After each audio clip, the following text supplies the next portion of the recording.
여러분 안녕하세요. 네, 또 7시가 돼서 시작하겠습니다. 공학칼리몬의 미래북도 포럼 위원장 맡고 있는 카이스트의 황기현 교수입니다. 반갑습니다. 오늘 나오다 보니까 또 비가 왔더라고요.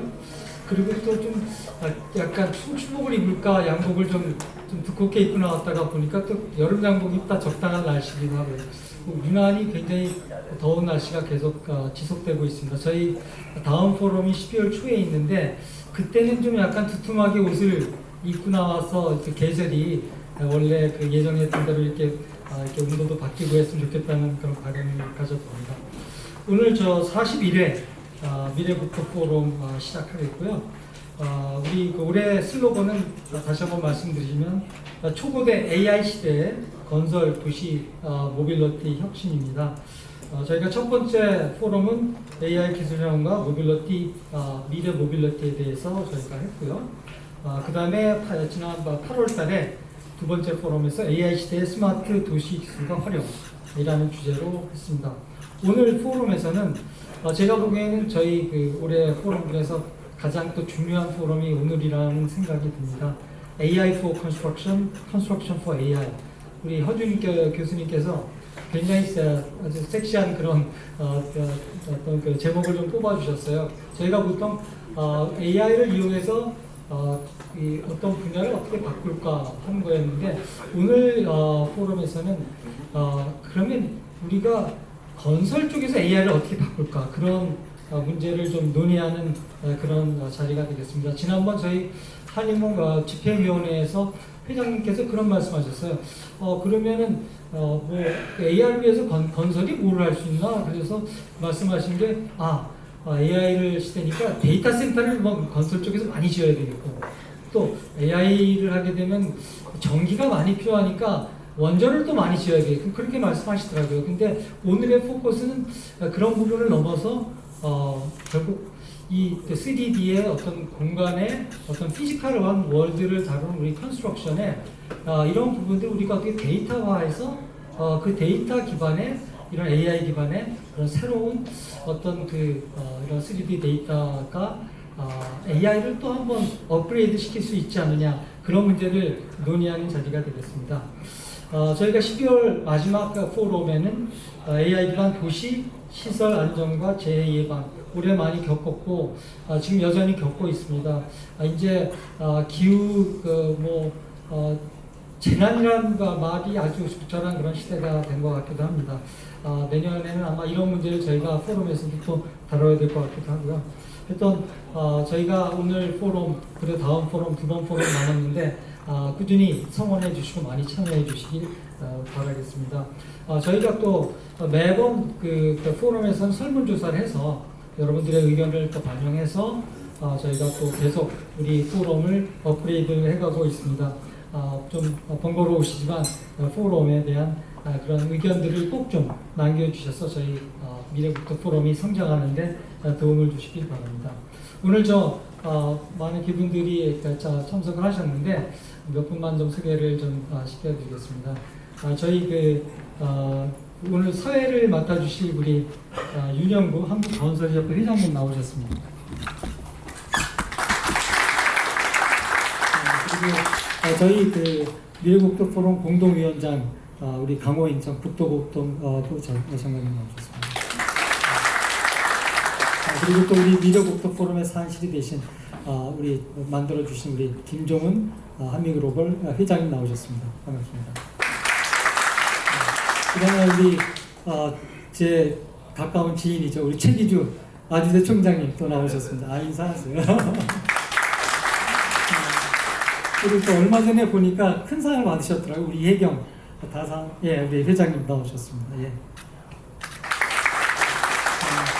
그 이외에도 많은 귀빈들이 계신데 저희가 귀하 생략하도록 하겠습니다. 25분간 저희가 조차하면서 또 그동안 원하는 감소 나누면서 포럼을 준비하도록 하겠습니다. 25분 후에 다시 저희가 나타나겠습니다. 네, 감사합니다. 식사가 일단 도시락식으로 나와서 좀 간결하게 빠르게 먹을 수 있게 좀 편한 것 같습니다. 이제 오늘 그 포럼의 진행을 맡아주실 윤영구 우리 공동 의장님에게 제가 마이크를 넘기겠습니다. 여러분 지금부터 이제 좋은 발표 또 좋은 토론 이렇게 잘 들어주시고 많은 의견 주시기 바랍니다. 감사합니다.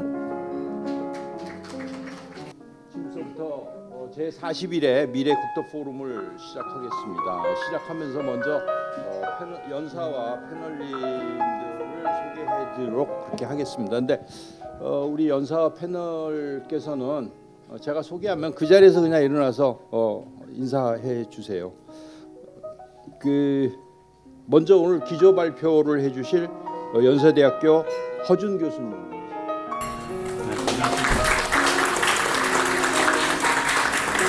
네, 다음에 패널 토론을 맡아주신 황종성 한국지능정보사회진흥원 원장님. 다음은 이강 연세대 교수님 나오셨습니다. 다음은 박영준 현대건설 실장님 자리해 주셨습니다. 연사와 패널 분들의 경력은 가지고 계시는 자료에 상세히 소개되었으니 참고 부탁드립니다. 오늘 이렇게 귀한 시간을 내주신 연사와 패널님들께 감사를 드립니다. 오늘 미래국도 포럼은 앞서 우리 황기현 원장님이 말씀하셨듯이 AI for Construction, Construction for AI라는 주제로 토론하는 시간을 만들었습니다. 오늘 이 자리에서는 포럼의 주제와 같이 AI 기술이 건설 산업을 어떻게 변화시키고 동시에 건설 산업이 AI 발전에 어떤 영향을 할 수 있는지 논의하고자 하는 자리입니다. 특히 AI를 활용한 건축 현장의 다양한 혁신 사례를 살펴보고 보다 안전하고 효율적인 건설 환경을 구축할 수 있는 방법에 대해 심도 있게 논의할 예정입니다. 이를 통해 미래 AI와 건설 산업의 협력을 바탕으로 혁신적인 발전 방안을 모색할 수 있는 기회를 마련하길 기대하겠습니다. 본격적인 포럼에 앞서 오늘 진행 순서를 말씀드리겠습니다. 오늘 먼저 기조 발표는 우리 허준 교수님이 30분간 8시까지 해주시고 이후 세 분의 패널께서는 포럼 주제와 관련해서 10분씩 8시 30분까지 발표를 해 주시면 이거 끝나고 곧바로 패널 분들을 모시고 여기 플로어에 계신 분들의 질문을 8시 55분, 25분간 그렇게 받도록 하겠습니다. 항상 포럼에서 이렇게 강조하지만은 우리 연사님들, 패널님들 시간을 꼭 좀 준수해 주자고 해달라고 부탁드리겠습니다. 그럼 오늘 주제 발표자이신 허준 교수님의 발표를 부탁드리겠습니다. 네, 방금 소개받은 연세대학교 허준입니다. 다시 인사드리겠습니다. 네, 오늘 제가 발표드릴 제목은 AI for Construction, Construction for AI. 부제로는 건설 기술과 AI 기술의 상호작용으로 잡아봤습니다. 먼저 들어가는 질문입니다. 방금 소개해 주신 대로 AI가 컨스트럭션 쪽을 어떻게 바꾸고 있는지, 또 실제 그 AI 기술의 변화가 건설상의 변화가 디지털 전환 수준에 이르고 있는 것인지, 그다음 AI 기술이 현재 어떤 변화를 겪고 있고 어떤 이슈를 갖고 있는지, 그런 이슈를 해결하기 위해서 컨스트럭션 우리 분야가 AI 쪽에 어떤 역할을 할 수 있을지에 대한 의견과 무엇을 준비해야 될지에 대한 의견을 드리도록 하겠습니다. 먼저 첫 번째 부분, AI 기술은 건설 산업을 어떻게 바꾸고 있는가를 우리 건설 라이프 사이클과 AI 기술 적용 사례를 한번 살펴봤습니다. 기획, 설계, 시공, 유지 관리와 인프라, 토목, 건축, 플랜트 관점에서 이렇게 살펴보면 어떤 패턴을 좀 볼 수가 있습니다. 기본적으로 최근 LLM에 기반한 AI 입찰 문서, 분석 검토, 프로젝트 리스크 분석 및 예측 같은 것들이 공유 활용이 되고 있고요. 그 설계 쪽에서 이제 생각보다 많은 이제 활동들이 있고, 안전과 관계된 내용들이 AI 기술들이 많이 활용되고 있습니다. 그밖에 유지 관리 역시 유사한 패턴, 반복적인 일을 한다는 측면에서 이제 AI 기술들이 많이 적용이 되고 있고요. 그 제공해드린 자료에는 있지 않지만 이런 내용들을 이렇게 좀 더 자세하게 정리해봤습니다. 실제 현장에서 사용되는 그 기업체, 그러니까 프로덕트라고 연구가 아니라 프로덕트 수준의 어떤 그런 솔루션들을 모아봤고요. 그래서 보여주는 바와 같이 견적, 뭐 기초 설계 자동화, 개념 설계, 기획 설계, 뭐 시장 분석, 입찰 분석 및 검토, 뭐 이 정도의 이제 카테고리를 나눌 수가 있었습니다. 뭐 쭉 넘어가면서 살펴보도록 하겠습니다. 엠프렌이라는 회사는 AI 기반의 프로젝트 리스크 예측 및 일정 관리 기술을 제공하고 있고요. 뭐 리테라라는 곳에서는 AI를 활용한 입찰 계약성 및 법률 검토, 굉장히 반복하게 되는 일이고 LLM을 이용한다면 굉장히 많은 효과를 얻을 수 있는 분야입니다. 알리스코라는 데서는 그 다양한 시나리오를 시뮬레이션을 통해서 실제 어떤 자원과 최저 일정과 자원 할당을 제한하고 뭐 좀 프로세스를 갖다 제한한다는 솔루션. 주목해서 봐야 될 부분 이제 오토데스크의 이 건설 산업의 디지털 분야의 가장 큰 네 가지 이제 기업 중에 하나가 이제 오토데스크인데 오토데스크, 벤틀리, 라이카, 그다음 우리 헥사건이라고도 하죠. 헥사건 그리고 이제 트림블이 네 개 메이저 어떤 디지털 기반의 건설 관련 기업들인데 이제 오토데스크 같은 경우는 굉장히 다양한 솔루션을 제공하고 있습니다. 오토데스크가 갖고 있는 기술이 뛰어난 것도 한 가지 이유겠지만 실상 그 이면을 살펴보면 많은 그 사업자들이 오토데스크에 제공해준 데이터 때문에 그렇습니다. BIM 360을 비롯한 다양한 데이터들이 이미 오토데스크에 업로드돼서 사용되고 있기 때문에 이런 솔루션들이 많이 나오고 있고요. 실제 이제 다양한 사례들이 있습니다. 뭐 토갈 AI 입찰 및 견적 그냥 쭉쭉 넘어가면서 보겠습니다. 우리나라 뭐 사례로 포스코 ENC가 지역별 부동산 시장 분석 모델을 기반으로 주택 공급 필요 도시 발굴 및 적정 공급 규모 등을 이제 하고 있고요. 뭐 AI라기보다는 그러니까 데이터 분석이라는 게 적절할 것 같고요. 지난번 저희 그 발표 포럼에서도 발표했었던 1011 같은 경우에는 이제 빌딧이라는 솔루션을 갖고 그러니까 개발 시나리오에 대한 이제 여러 가지 가능성들 탐색해준 솔루션을 제공하고 있습니다. 실상 내용을 보면 AI라기보다는 시뮬레이션 기반입니다. 다양한 변수들을 조정해 줌으로써 최적의 대안을 찾는 그리고 이제 컴플라이언스 이슈 실제 이제 법적인 요건을 만족시켜주는 부분에 대한 내용들이 이제 좀 강점이라고 보여지고요. 오토데스크, 스페이스 메이커 유사한 내용입니다. 수십 가지 설계 옵션을 AI 기반으로 생성하고 어찌 보면 역시 모두의 말씀 좀 전에 말씀드린 우리가 제공해준 오토데스크의 그 사용자들이 제공해준 데이터 기반의 솔루션이라고 생각하실 수 있을 것 같습니다. 랜드북, 뭐 부동산 개발 솔루션 분석, 프렉시티 자동 기획 설계, 뭐 시나리오 제안, 스미즈 코퍼레이션 같은 경우에는 이제 구조 설계를 이제 자동 뭐 구조 설계에서 뭐 복잡한 수준은 아니고 이제 기본 설계를 이제 제공을 해주고 있고요. 오바야시 코퍼레이션 같은 경우에는 생성형 AI를 이용해서 디자인 스케치로부터 뭐 건물 파사드, 3D 모델 생성 같은 것들을 또 흥미로운 부분은 2D 이미지로 이제 2D 모델로 이제 3D를 만들어내는 거 사실 굉장히 쉬워 보일 것 같지만 상당히 어려운 부분인데 이제 그런 부분을 어느 정도 했다고 주장하는 그런 내용들을 볼 수가 있습니다. 트림블 아까 말씀드린 4개 메이저 DT와 디지털 트랜스포메이션과 관계된 건설 쪽의 업체라고 생각이 되는 표현이 언급이 되는데 이제 스케치업 솔루션을 기반으로 생성형 AI로 3D 렌더링 기술들을 제공해주고 있습니다. 뭐 벌추비어스 AI 역시 유사한 건축 설계 평면도 배치도 생성 같은 것들을 제공하고 있고요. 뭐 플랜 파인더, 뭐 AI 기반 실내 평면도 배치도 생성, 뭐 이버블랩 생성형 AI 기반의 3D 렌더링 저런 작업들을 뭐 굉장히 빠른 시간에 쉽게 제공해주고 여러 몇 가지 파라미터를 조정해 봄으로써 그 설계자들 내지는 설계자들의 그 클라이언트들에게 이제 다양한 옵션을 쉽게 제공해줄 수 있다는 부분들. 다음은 시공과 유지 관리를 한번 살펴보겠습니다. 이제 시공과 유지 관리 단계도 이렇게 뭐 나눠 보면 가장 이제 시공 단계에서 가장 이제 뭐 그 많이 사용되는 부분 결국 안전 모니터링이라고 생각이 됩니다. 실제 안전 이슈가 우리나라에서도 중대재해기업 처벌법으로 인해서 굉장히 화두가 되는 상황에서 이제 언급 굉장히 많은 그런 솔루션들이 있고요. 뭐 이제 건설 프로세스 모니터링, 이제 오픈 스페이스로 굉장히 많이 투자를 받은 미국의 회사인데 이제 AI 기반으로 스마트폰으로 찍으면은 프로그레스를 이제 리포트를 뽑아내고 오브젝트 객체 인식을 기반으로 했어요.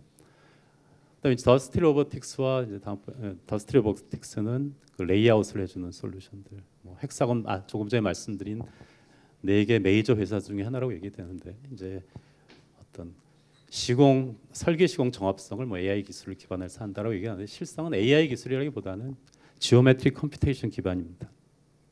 기타 뭐 스카이 캐치, 뭐 AI와 드론을 통한 뭐 현장 분석, 환경 모니터링, 다시 계속 오토데스크가 나오는데 뭐 컨스트럭션 IQ, 뭐 오토텍 이런 것들을 통해서 뭐 시공 품질 안정성에 대한 리스크 분석, 뭐 건설 영상 키워드 자동 태그, 뭐 이런 솔루션들 제공하고 있습니다. 토글은 철근 제작, 바이두에서도 흥미롭게, 뭐 바이두 아시겠지만 중국 기업이나 중국의 주요 IT 기업 중에 하나인데, 그러니까 자동 굴삭기 시스템을 개발해서 이제 사용을 하고 있고요. 우리나라에서도 뭐 유사한 솔루션이 있는 걸로 알려져 있습니다.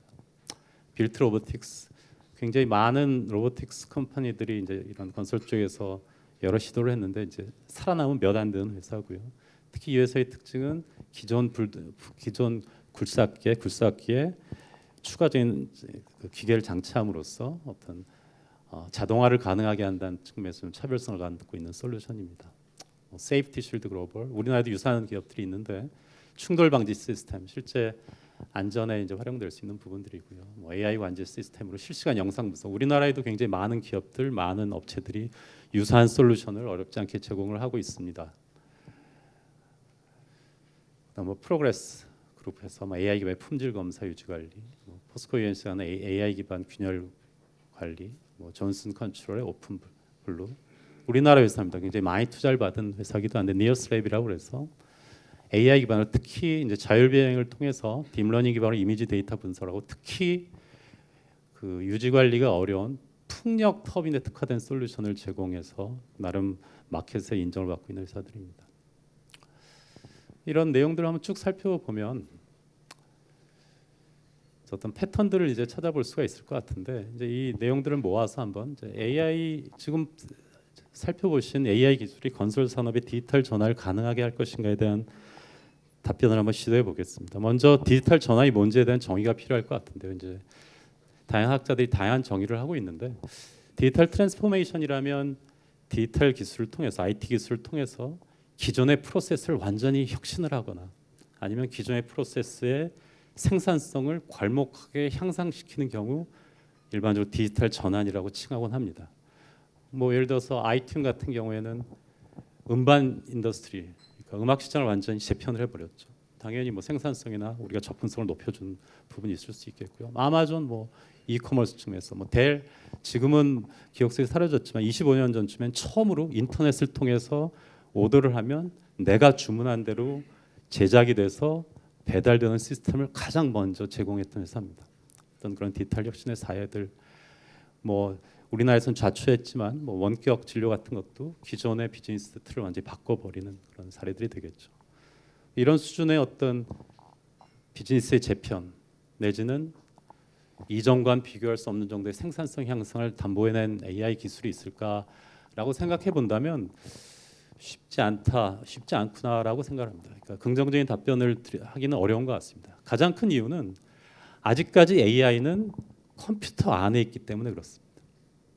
여러분들이 컴퓨터를 갖고 무엇을 할 때는 AI 기술이 쓸모가 있지만 건설은 3D 공간에서 수행된다는 점, 3D 공간에서 수행된다는 점은 결국 AI 기술이 3D 공간으로 나올 때 AI 기술이 뭔가 혁신을 이뤄낼 수 있다는 부분이 차이점이 될 테고요.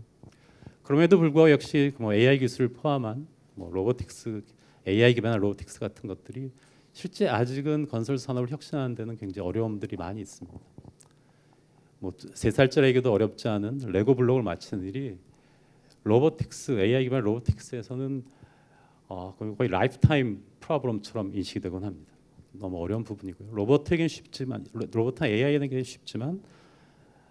인간에게 어려운 것, 인간에게 쉽지만 로봇에게 어려운 것들 중에서 특히 건설과 관계되는 부분들은 인간에게 쉽지만 로봇에는 어려운 것들이 대부분이라는 부분. 이제 제가 이제 보스턴 다이내믹스 스팟을 굉장히 오랫동안 운영하고 여러 건설 현장에서 시도를 해보고 뭐 많은 것들을 해봤는데 아직은 할 수 있는 게 많지 않다. 그러니까 반복적인 작업, 위험한 곳 사람이 들어가서 루틴하게 하는 일 이외에는 대체로 할 수 있는 거지. 가장 그 애틀레틱 인텔리전스, 그러니까 운동 지능이 가장 높은 로봇임에도 불구하고 실제 현장에서 할 수 있는 일이 많지 않다는 거. 모아서 정리를 해서 말씀드린다면 AI 기술이 활용되는 부분, LLM에 기반한 문서 관리라든지 문서 정리, 문서 분석 같은 부분에 굉장히 높은 활용성을 갖고 있고요. 조금 후에 이강 교수님께서 이제 설명하게 될 설계 부분의 반복적인 작업들, 그다음 어떤 대안을 만들어내는 부분에서 굉장히 의미가 있지 않을까 싶고요. 안전관리 측면에서는 꼭 AI 기술이 안전을 제고시킨다기보다는 AI 장비가 있고 사람들 모니터링 해준다는 측면에서 스스로를 조심하게 한다는 측면에서 어쩌면 AI 솔루션 그 자체 역량보다도 그런 시스템을 통해서 의미가 있게 되지 않을까 싶고요.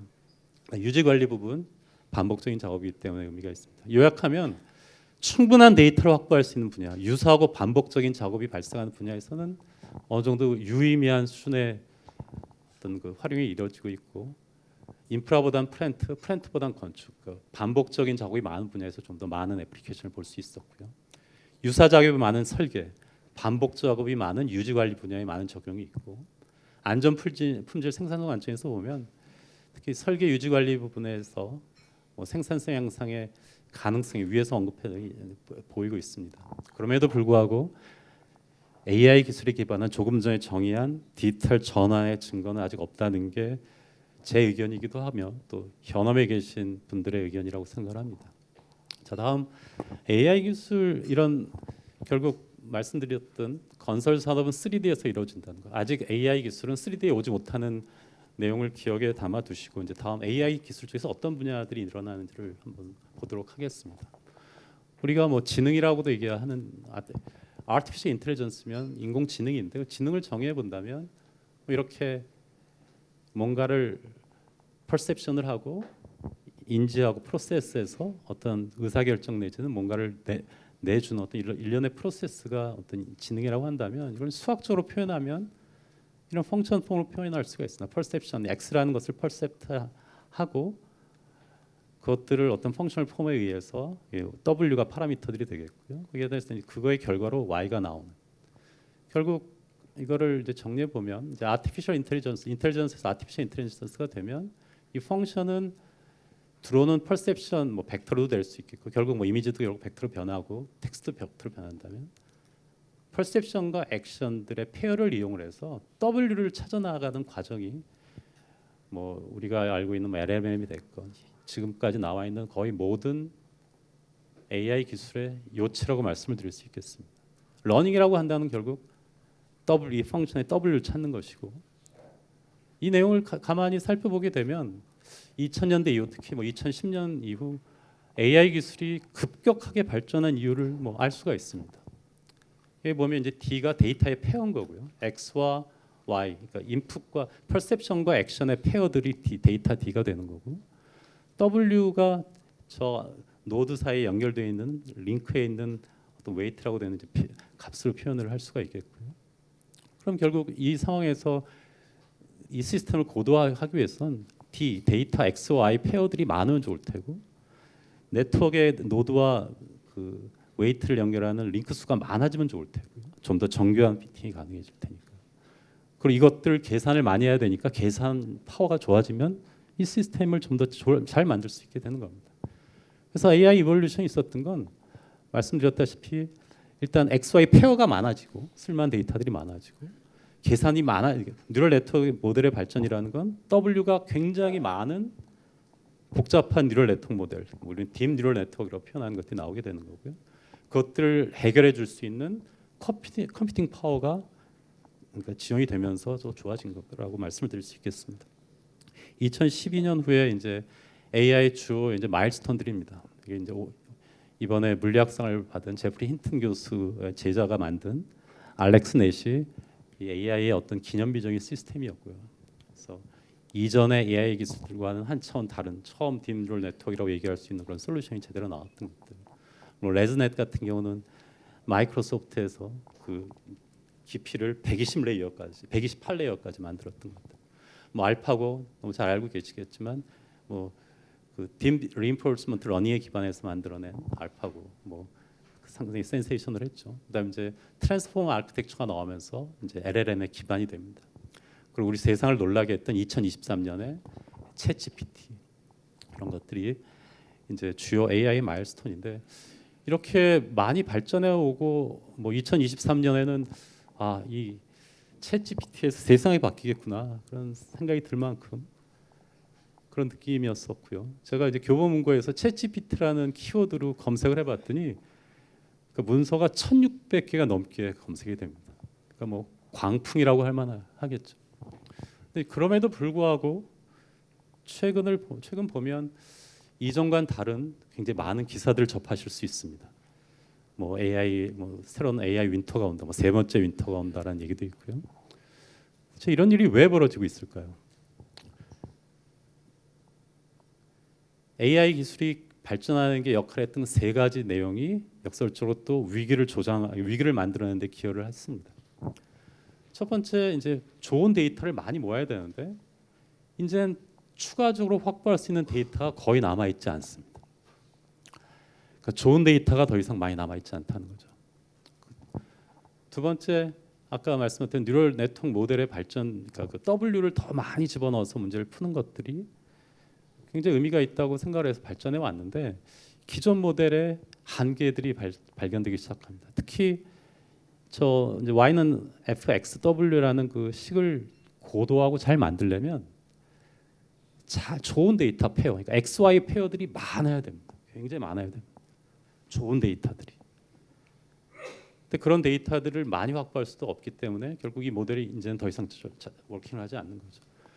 또 GPU 파워, 그러니까 컴퓨팅 파워 혁신 좋다고 해서 많이 사용하다 보니까 이대로는 에너지 수급을 담당할 수 없을 정도의 상황에 도달하게 됐고요. 챗 GPT 같은 경우는 1년에 전기료만 한 800억 정도를 내는 걸로 알고 있습니다. 전기료만 800억을 내고 있습니다.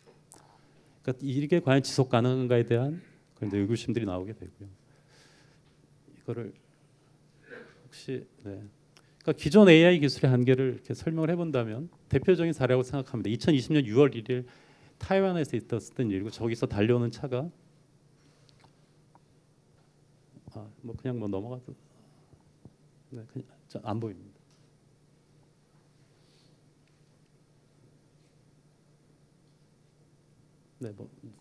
안 되죠. 저런 일이 왜 벌어졌을까요? 멈추라고 하는데 그냥 와서 돌진을 합니다. 교통하시는 분들은 테슬라 안 탄다는 얘기가 있습니다. 뭐 여러 가지 이유가 있는데 오늘 중요한 내용은 아닌데 결국 테슬라의 그 모델 안에는 앞에 하얀 물체가 저렇게 커다랗게 있었던 트레이닝 데이터가 없었던 겁니다. 그 XY 페어 안에 저런 사례가 없었습니다. 단순하게 말씀드립니다. 왜 인간은 그렇지 않은 상황, 처음 보는 상황에 적절하게 대응을 할 수가 있는데 저기 멈춘 모든 차의 운전사들이 저렇게 자동차가 넘어져 있는 사례를 본 사람들만 브레이크를 밟았을까요? 그렇지 않지 않습니까? AI 기술의 그 한계를 극명하게 보여주는 거고요. 그래서 그 한계를 정리해 보면 첫 번째 말씀드렸던 데이터 부족, 지속 가능성, 여러 규제들 중요한 이슈고요. 기존 모델의 한계, 아까 말씀드린 피드백이 필요하다는 건 잘 케어를 해줘야 됩니다. XY 페어들을 잘 만들어서 피딩을 해줘야지 작동을 합니다. 굉장히 많은 노력이 들어가는 거죠. 그 얘기는 자동적으로 우리가 인간이 학습하듯이 자율적으로 학습할 수 있는 것들에 대한 필요성. 일단 크로스 월드 픽스드 시스템, 그러니까 언서턴티나 변화가 생기면 굉장히 어려워하기 시작합니다. 스냅샷 러닝이라는 건 한번 학습된 것들 그냥 유지해요. 우리는 액션을 하면서 계속 러닝을 해가 나가는데 일반 우리가 사용하는 AI 모델들은 다 스냅샷 러닝, 학습을 통해 인식 모델이라고 하면 어떤 룰셋을 만드는데 굉장히 취약하고요. 특히 물리 세계에 대한 이해가 약하다는 거. 물론 최근에는 피지컬리 인포음드 AI라서 그런 것들을 담아내는 기술들이 발전하고 있지만 약한 부분이고요. 요약해서 얘기하면 크로스 컨텍스추얼 나리지 트랜스퍼가 불가능합니다. 아침에 면도할 때 봤던 거울과 운전하고 지나가면서 거울을 싣고 가는 트럭에 있는 거울이 같은 거울이라는 것을 인식시키는 게 너무 어렵습니다. 논리적인 이해가 제한적이면 계층적 뭐 이런 이해가 불가능하다. 많은 학자들이 얘기하고 있는 것들이고요. 이런 상황에서 이제 새로운 기술들이 태동하고 있습니다. 뭐 페이페일이라고 하는 이미지넷이라는 이쪽 AI 쪽에 아주 벤치마크 데이터셋에서 가장 유명한 데이터셋을 만든 스탠포드 교수가 창업을 했는데 월드랩이라는 회사를 창업을 했는데요. 4개월 만에 가치 평가를 10억 달러를 받았습니다. 약 한 3억 달러 정도의 투자를 받았고요. 또 휴머노이드 로봇 스타트업 피겨 AI라는 회사가 뭐 밸류에이션, 그러니까 가치 평가를 26억 달러 받고요. 뭔가 움직임이 있는데 그 한계 극복 시도기 스페셜 뭐 여러 가지 시도들이 있는데 그런 시도들 요약해 보면 이런 것들이 있고 그 내용들을 한번 살펴보면 한 6가지만 가져와 봤습니다. 엔비디아 하면 뭐 GPU 머신, GPU 칩 만드는 회사로 생각하시겠지만 옴니버스라는 걸 만들었습니다. 뭐 이제 여러 가지 것들인데 하나하나 살펴보도록 하겠습니다. 여기 좀 내용이 네, 그래서 엔비디아 같은 경우는 모든 3D 데이터 소프트웨어를 통합해서 사용할 수 있는 생태계를 제공하겠다. 노림수가 뭘까요? 전 세상에 있는 모든 3D 데이터를 자기네들이 갖고 싶다는 얘기를 돌려서 표현한 겁니다. 널프라고 하는 기술과 뭐 이제 FVD라고 하는 기술들을 통해서 3D 데이터를 생산하는 기술들을 굉장히 많이 생산하고 있습니다. 스페셜 컴퓨팅 우리 애플의 비전 프로 같은 경우도 뭐 3D가 굉장히 중요한 화두가 되고 있고요.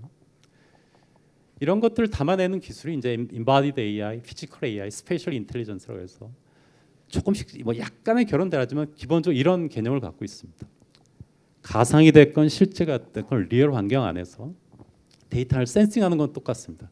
X의 Y는 XW는 똑같은데 그래서 차별점은 뭐냐면 X 역시 새로운 방정식에서 만들어내겠다는 겁니다. 그 얘기 무슨 얘기냐면 지속적인 러닝이 가능해지는 거죠. 그러니까 오토노머스 러닝이라고도 하고 뭐 러닝 바이 두잉이라고 하는 그런 것들, 뭐 지속적인 러닝, 그다음 인식 모델을 생성할 수 있고 언설테니티 유연하고 뭐 시뮬레이션 이런 것들을 할 수 있는 것들. 그걸 이제 요약을 해보면 네, 또 한 가지 이제 중요한 이슈는 대규모 AI 모델의 이런 카본 풋프린트에 대한 이슈들을 어떻게 해결할지에 대한 이제 이슈들이 있겠고요. 그래서 이 기존 AI 기술의 한계 극복의 주요 방향은 인간의 학습을 모방해 보자, 가상 로봇 또는 가상 로봇을 이용해 보자, 러닝 바이 두잉, 피드백 없이 그러니까 잘 케어하는 게 아니라 알아서 할 수 있게끔 해주고, 3D 데이터 확보, 3D 데이터 생성, 3D 인터페이스 기술을 활용하겠다. 그리고 마지막으로 아까 말씀드렸던 서스테이너블한 AI, 지속 가능하게 유지할 수 있는 방향에 대한 고민. 기존 AI와 다른 키워드를 말씀을 드리면 우리가 갈급하고 있는 3D 공간, 그리고 건설 산업이 언제나 화두로 들고 있는 문명의 지속 가능성과 키워드가 매칭이 됩니다. 이 두 가지 키워드를 들여다보시면서 생각을 해본다면 컨스트럭션 분야가 AI에 무엇을 해줄 수 있냐라는 얘기를 정리해 볼 수 있겠고요. 조금 전에 말씀드렸던 새로 태동하는 Embodied AI, Physical AI, Spatial Intelligence 이런 프레임워크 안에서 3D 공간, 시뮬레이티드 된 공간에서 많은 트레이닝을 하고 이제 리얼 월드에 와서 이제 우리가 마치 모델링해서 돌려보고 실제와 맞춰보는 것 같은 이제 방식으로 그런 세 가지 AI 기술이 발전할 텐데 우리 건설 분야가 3D 환경과 실제 데이터를 자율적으로 생성해내는 부분에서 역할을 할 수 있을 거라고 생각합니다. 결국 3D 환경을 제공하고 피지컬 AI가 적용될 수 있는 대표적인 분야 중에 하나로 건설 분야를 제공할 수 있지 않을까. 물론 시공은 쉽지 않을 거라고 생각합니다만 앞서 말씀드렸던 뭐 유지관리 분야라든지 사람이 반복적으로 하기엔 위험한 분야 같은 분야에서는 AI 기술의 또 피지컬 AI, 인바디드 AI, 인텔리전스, 스페셜 인텔리전스가 활용될 수 있을 거라고 생각합니다. 이유는 3D 공간 구축화 표현에 있어서 우리가 압도적으로 많은 데이터를 갖고 있기 때문에 그렇습니다.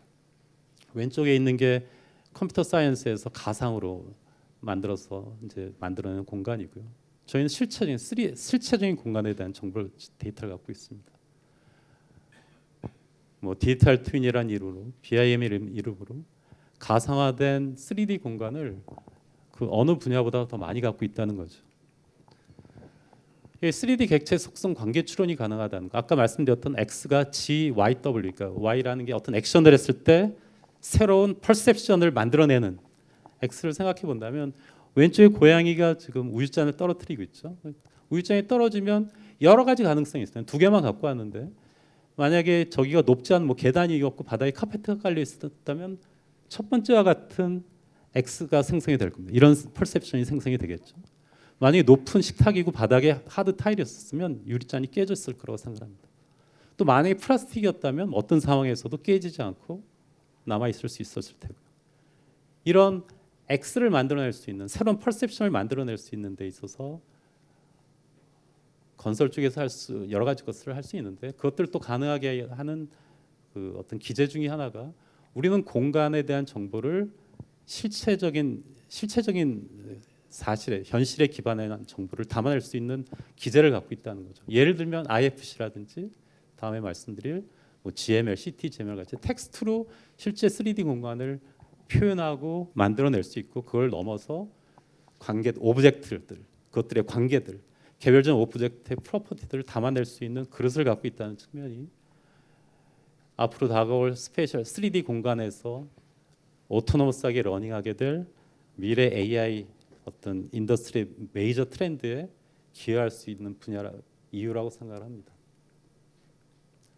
또 피지컬 AI 실현 말씀드렸다시피 3D 환경 제공, 피지컬 AI 적용에 대한 어떤 이런 협업의 툴이 가능할 거라고 생각을 하고요. 두 번째 공동적인 키워드는 서스테이너빌리티입니다. 뭐 다양한 분야에서 언급이 되는 얘기겠지만 챗GPT가 1년 사용하는 전력이 2024년 9월 현재 서울에 약 12만 5천 가구가 1년 동안 사용하는 소비 전력과 같습니다. 과연 지속 가능할까요? 이런 것들을 가능하게 하기 위해서 여기 보시는 바와 같이 어떻게 하면 네트워크를 가볍게 만들까? 어떻게 디플로이를 빠르게 싸게 해가지고 에너지 덜 사용하는 방식으로 할 수 있을까? 그래서 카본 프리트를 지속적으로 관리할까? 하고 얘기하고 있지만 궁극적으로는 이런 서스테이너블한 AI를 만들어내기 위해서는 건설 산업의 도움이 필요할 수밖에 없다는 것은 뭐 이제 현대건설 박영주 실장님이 다시 한번 말씀해 주실 것 같습니다. 마지막으로 이제 무엇을 해야 되는가? 사실 제일 하고 싶은 말인데 시간이 좀 남지 않아 빨리 그냥 넘어가겠습니다. 건설 관련 사용 가능함이 굉장히 중요한데요. 그러니까 정확하고 쓸모 있는 데이터가 되겠습니다. 쓸모 있는 데이터를 만들 수 있는 기존 체계들, 데이터를 쌓을 수 있는 환경, NIA의 데이터 때문에 오늘 황정성 원장님이 또 말씀 주실 부분이고요. 국토 안전 관련 틀은 있습니다만 제대로 잘 안 되는 부분들. 또 이런 것들 다 해결할 수 있는 한 가지 방법은 거버넌스 개편이라고 생각합니다. 뭐 요약해서 이 부분 이제 니아에서 말씀 주실 테고요. 어떤 데이터에 어떻게 활용되고 시설물 통합 정보 시스템 안타깝게도 3D도 아닌 2D인데다가 2D의 속성도 담겨지지 않는 PDF나 TIFF 파일로 관리를 하고 있고요. 이미지상도 아닙니다. 이것들이 개선돼야 된다는 건 지향점을 명확히 말씀드리고요. 이거 그냥 넘어가겠습니다. 사일로 문제 해결은 거버넌스 개편을 해결할 수 있습니다. 아까 말씀드렸던 건설 분야가 그 어느 분야보다도 지금 모두 말씀드린 첫 번째 키워드인 3D 데이터를 가장 많이 갖고 있는 분야입니다. 스스로 자기가 얼마나 잘할 수 있는지에 대한 이해가 일천하다는 부분이 아깝고요. 그런 문제를 해결할 수 있는 방법 중에 하나는 어떤 이런 거버넌스 개편, 지금 국토정보정책관이란 그 국장실에서 데이터를 관리하고 있는데 이 어떤 각각 개별 그 조직이 갖고 있는 데이터를 한데 모으기 위해서는 장관 직속 어떤 그런 조직으로 재편이 돼야 되지 않을까 제안을 드리고 싶고요. 연구에 대해서 그냥 넘어가도록 하겠습니다. 그 서스테이너블한 결국 두 가지 키워드 데이터에 대한 얘기, 서스테이너블한 서스테이너빌리티에 대한 이슈를 이제 말씀을 드리면서 마무리해야 될 텐데 AI와 건설 산업이 화두를 공유하고 있는 키워드가 두 가지라면 첫 번째는 3D와 서스테이너빌리티라고 생각합니다. 서스테이너빌리티는 비단 뭐 AI 분야만을 지칭하는 건 아니겠죠. 거의 인류가 살아남기 위한 거의 모든 분야에 해당이 되고 공학 분야의 어떤 서스테이너블한 시빌라이제이션을 다룰 수 있는 분야는 건설 환경 분야라고 생각합니다. 이런 부분에 학문적인 리더십을 확보하는 게 중요하고 교육적인 리더십을 잡는 게 굉장히 중요하다고 생각합니다. 데이터 중심의 공학 교육 및 서스테이너빌리티 관련 교육 필요하다고 말씀드리고 마지막으로 교육과 기술의 경주라고 이제 클라우디아 골든과 로렌스 카츠라고 하는 이제 부부인데요. 이분들이 하신 얘기인데 과연 우리는 산업혁명 당시에 대학이 역할을 하지 못했습니다. 그래서 사회적인 페인, 어려움들이 생겼었고요. 19세기 이후 대학들이 역할을 하면서 고등교육이 역할을 하면서 이런 불평등이 많이 없어지고 소위 프라스퍼리티 정말 인류의 번영이 올라갈 수 있었고요. 다시 소셜 페인, 양극화 같은 것들이 일어나는 이유는 대학과 교육이 기술을 따라잡지 못하고 있기 때문에 그렇습니다. 똑같은 일이 산업혁명 때 일어났던 일이 현재 일어나고 있고 대학에서 BIM을 못 가르치니까 학원을 다니면서 BIM을 배우게 되고 건설 환경 분야에서 데이터를 가르쳐주지 못하니까 다른 곳에서 데이터에 대한 어떤 역량들을 키워나가는 사실들. 앞으로 시빌 엔지니어링, 그러니까 우리 건설 분야를 통칭하는 시빌 엔지니어링이 과연 어떤 라인을 쫓아가게 될지는 교육의 핵심적인 데이터 부분과 학문적인 리더십을 담당해낼 수 있는 서스테이너빌리티에서 어떻게 우리가 우리를 포지셔닝하는 게 달려 있다고 저는 생각합니다. 이상으로 AI for Construction, Construction for AI 발표 시간이 너무 오래돼서 이걸로 마치도록 하겠습니다. 감사합니다. 예, 허준 교수님 대단히 감사합니다. 교수님 발표한 이 내용은 어차피 나중에 플로우 질의 때 한번 언급이 될 것 같아서 내용 요약은 생략하고요. 곧바로 그 패널 분들의 발표를 진행하도록 하겠습니다. 먼저 황종성 한국지능정보사회진흥원 원장님의 AI 시대를 위한 데이터 전략에 대한 발표를 듣겠습니다. 원장님 시간 조금만 좀. 네, 아직 준비가 안 됐으니까 저희 원 이름이 좀 어렵죠. 한국지능정보사회진흥원인데 11자입니다. 저도 이렇게 제대로 발음을 못하는데 잘 소개해 주셔서 감사합니다. 오늘 뭐 이런 귀한 자리에 초대해 주신 거 정말 이제 감사드리고요. 앞에 놀라시겠지만 그 강호인 전 장관님 저 기억 못 하시겠지만 강호인 전 장관님께서 그 스마트 시티 막 고민하실 때 같이 그 한강 홍수통제소에서 같이 고민했고 제가 그 후에 이제 그 스마트 시티 국가 시범 도시에 그 부산 쪽 마스터 플래너가 됐습니다. 그래가지고 2018년에 이제 마스터 플랜을 수립을 했는데 그 마스터 플랜에 대해서 굉장히 그 많은 분들이 불편해했어요. 그 부산 스마트 시티 마스터 플랜의 첫 번째 인프라가 도시 슈퍼컴 센터를 져야 된다는 게 이제 첫 번째였거든요. 2018년 그래서 2019년에 문재인 대통령 모시고 이제 부산에서 했는데 많은 분들이 도대체 왜 도시별로 왜 슈퍼컴이 들어가야 되느냐 너무너무 이제 불편해 이제 하셨어요. 지금은 안 그러시죠. 지금은 왜 그래야 되느냐 이게 앞으로 이제 세상이 변하면서 이 공간이라든가 도시의 이제 개념이 이제 바뀌는 건데 많은 사람들이 이제 모여 사는 곳으로서의 이제 도시 그런 개념보다는 어떻게 보면 이제 데이터 뭐 이런 것들이 잘 그 이용이 되는 그런 것으로 가면 될 것 같습니다. 굉장히 그 애로가 많으시네요. 전체 화면으로 뭐 괜찮습니다. 어떻게든 뭐 그 뒤로만 좀 넘어가 주세요. 그거 사실은 뭐 데이터가 앞인데 약간 좀 이게 전체 화면으로 할 수 없나요? PPT로 사실 저는 저기 윈도우 기반의 소프트웨어를 쓰지 않기 때문에 모든 걸 이렇게 PDF로 이제 하는데 아까 우리 저 허준 교수님 말씀하신 거에 뭐 AI가 이제 시공 쪽 이렇게 좀 어려우시다. 사실 근데 엄청나게 시공이 바뀔 겁니다. 제가 제일 그거를 현재의 시공을 갖다 놓고서 AI를 갖다 놓는 생각을 하면은 안 되죠. 근데 현재가 바뀌는 거죠.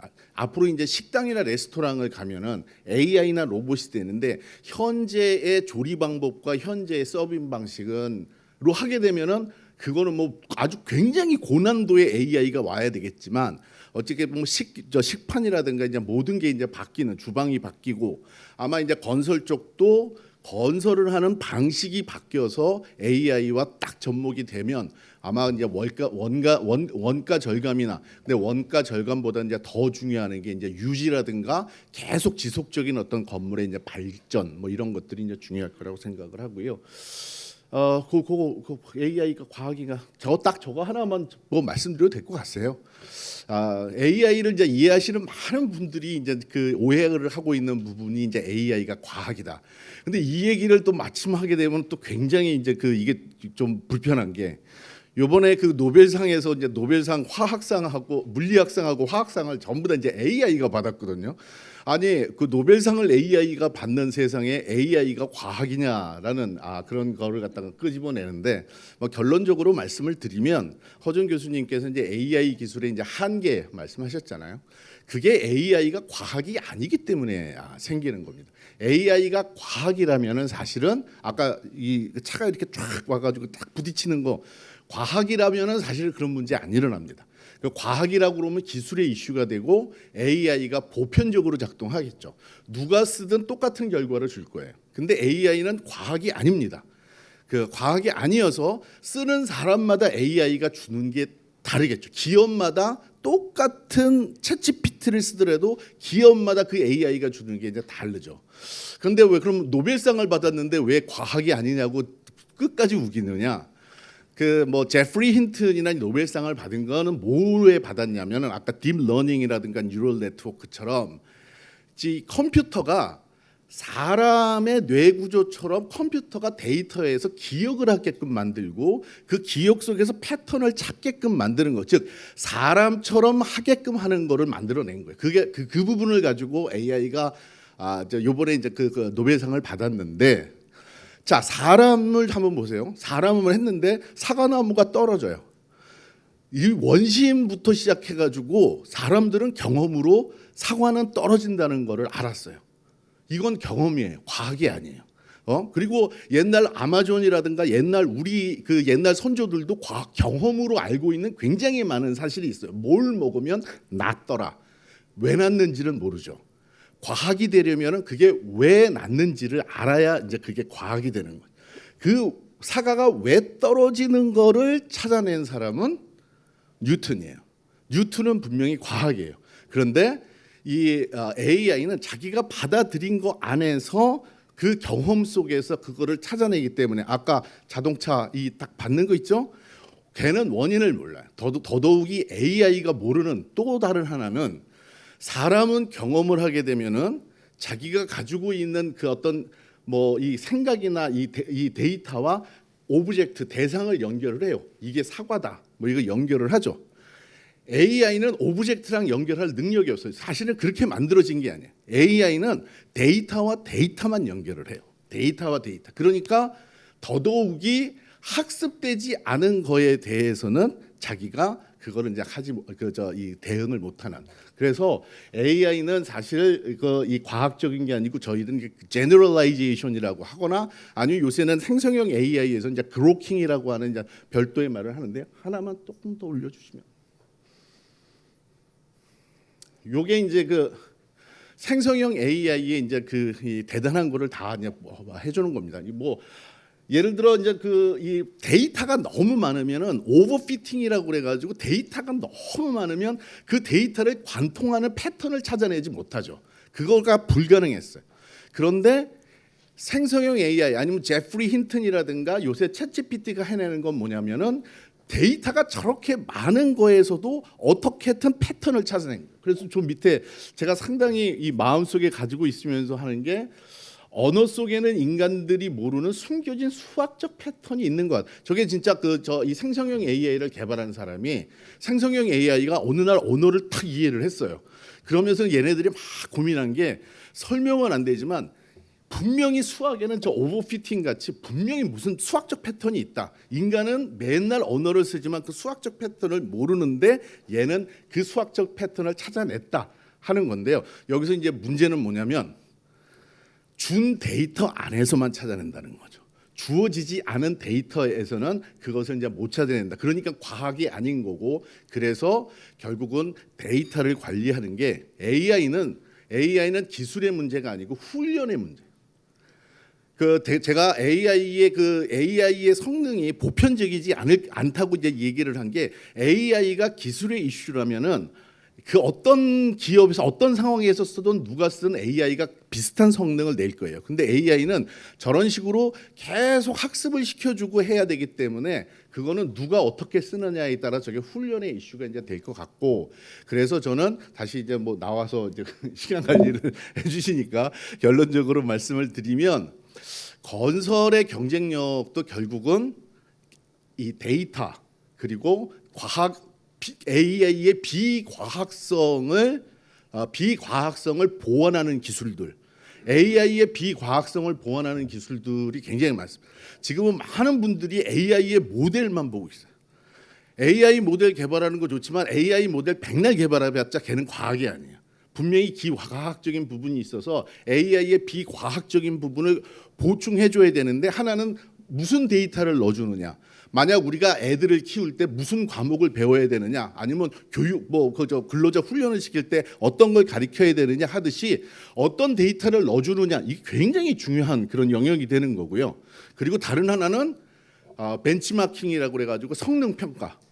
얘 AI가 정말 제대로 돌아가느냐, 얘가 혹시 이상하게 돌아가지 않냐는 끝끝내 성능 평가를 해야 되는데, 아직 전 세계에서 생성형 AI를 비롯해서 AI의 벤치마킹 기술이 없습니다.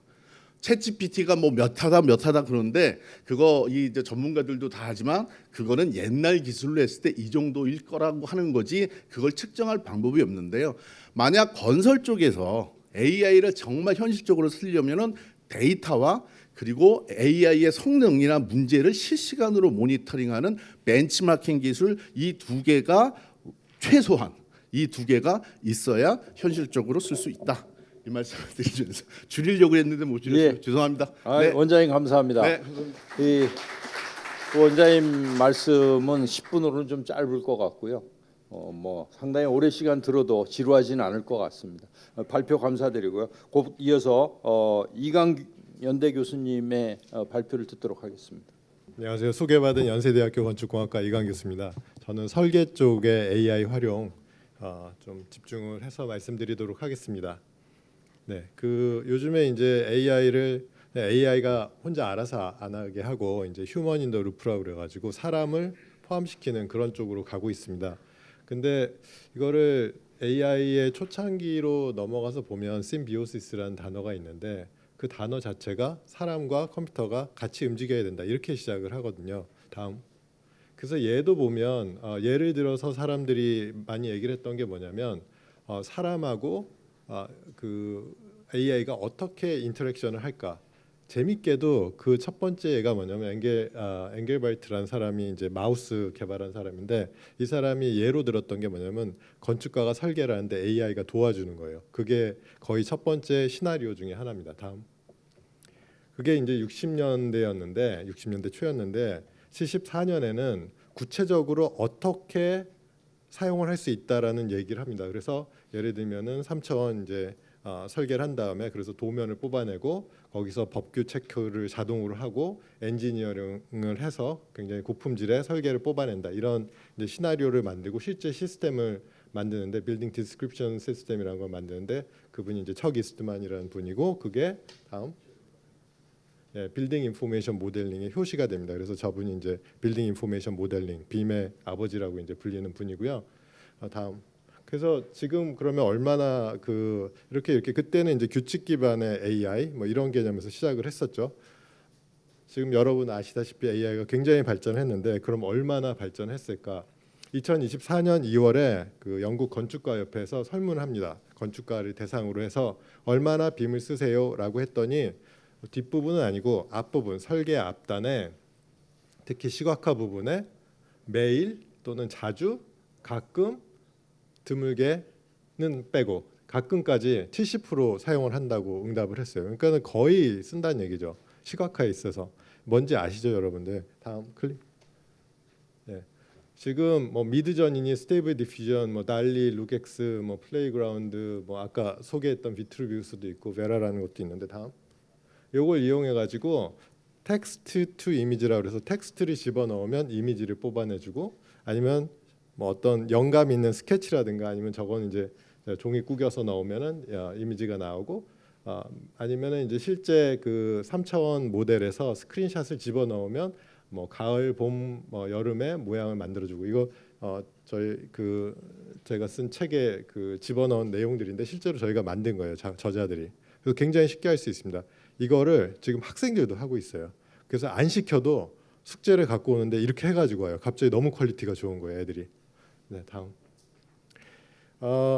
재미있는 거는 처음 저희가 이제 리터처 리뷰를 쭉 했는데 처음에 AI 모델이라는 게 나오고 AI 이제 그 개념이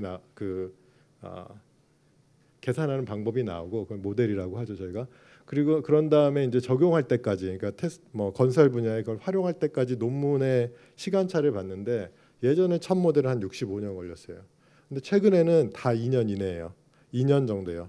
그럼 실제 퍼블리케이션이 한 1년에서 1년 반 걸리거든요. 그럼 1년 안에 갖다 쓴다는 거예요. 바로 나오자마자 어떻게 쓰지 고민하고 쓴다는 얘기거든요.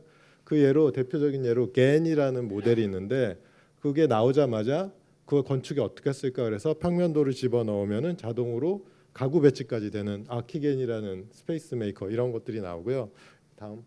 요건 이미지였는데 그러니까 이미지 비트맵으로 나오니까 쓸 수가 없잖아요. 그러니까는 그 다음에는 어떤 개념을 넣으면은 벡터 값, CAD 도면처럼 나오게 할 수 없을까 해서 나온 게 이제 하우스겐. 그 다음에 나온 거고 하우스겐 플러스 이런 게 나오게 되고 다음. 이거는 이제 저희 연구실에서 개념적으로 뭘 그려놓으면 파사드를 만들어낼 수 있을까? 뭐 그랬던 초기 모델이었고요. 다음. 이게 이제 아까 허준 교수가 굉장히 뭐 많은 예들을 보여줬는데 이 회사들이 갑자기 나타났던 건 아니고 그 전에도 규칙 기반이니 생성 디자인이라는 게 있거든요. 제너레이티브 디자인이라는 게 있는데 옵티마이제이션 개념에 가까운 건데 그 기반으로 하다가 AI도 섞어가지고 막 합니다. 그래서 핀치 3D 뭐 아키텍처, 플랜 파인더 이런 회사들 굉장히 많은 회사들이 있고 매일 새로 나오고 있고 다음 국내 회사 굉장히 국내에도 많은 회사들이 있습니다. 그래서 이제 급속도로 발전하고 있는데 이 회사들이 보면 초기 설계에 집중이 돼 있어요. 아직 디테일링으로 못 가요. 근데 이유를 잘 생각해 보시면 초기는 인풋은 좀 많더라도 그런 다음에 버튼 누르면 뭔가 나오거든요. 근데 그 다음으로 넘어가는 걸 보면 디테일링으로 보면 상세화 작업이라든가 이런 걸 보면 클릭을 한 다음에 그 다음에 내가 해결할 뭐 이제 그 뭔가 하고 싶은 부분을 또 클릭해야 되고 저쪽 커맨드를 또 눌러야 되고 그러니까 어려워요. 몇 번 쓰다 보면은 이게 헷갈려요. 몇 달 안 쓰면은 잘 쓰는 사람도 까먹어요. 그래서 이게 좀 어렵습니다. 그래서 다음. 그래서 앞으로는 저희가 이제 많은 그 설계자들도 만나고 인터뷰도 하고 엔지니어도 만나봤는데 결국 이상적으로 생각하는 건 뭐냐면 내가 말로 하면 얘가 해줬으면 좋겠다. 다음. 그래서 실제로 많은 연구들이 이루어지고 있고요. 이 중에는 일부는 그 상용적으로도 서비스를 한다고 얘기하는 데들도 있는데 뭐 정보 질의를 하면 이 지금 굉장히 방대한 크기의 모델이 있는데 3차원 데이터가 있는데 여기서 내가 원하는 거를 찾아줘. 이거를 말로 하고 싶다. 아니면은 내가 이런 자료들이 있는데 다 모아서 그 자료 만들어줘. 컨스트럭션 다큐멘테이션 해줘. 이런 거라든가 아니면은 디테일링 해줘. 나 디테일링 이거 디테일링이 사실은 한 실제 설계 시간에서 40에서 90%까지 시간을 쓰거든요. 개념 설계에는 30에서 뭐 10에서 30% 정도 시간을 쓴다 그러면 시간이 굉장히 오래 걸리는데 그 부분이 사실은 non value added activity죠. 그걸 줄이고 싶다는 거예요. 그것도 있고 그다음에 이제 법규 검토 계속 바뀌는데 그거 자동으로 알아서 찾아가지고 해줄 수 있어? 이런 거 다 어렵습니다. 코스트 그 견적 내는 것도 그렇고 다음. 그 중에서 그 오늘 시간이 짧기 때문에 저희 연구실에서 했던 나디아라는 시스템 개발한 거 잠깐 데모 보여드리고 그리고 이제 발표 마무리를 하려고 합니다. 다음.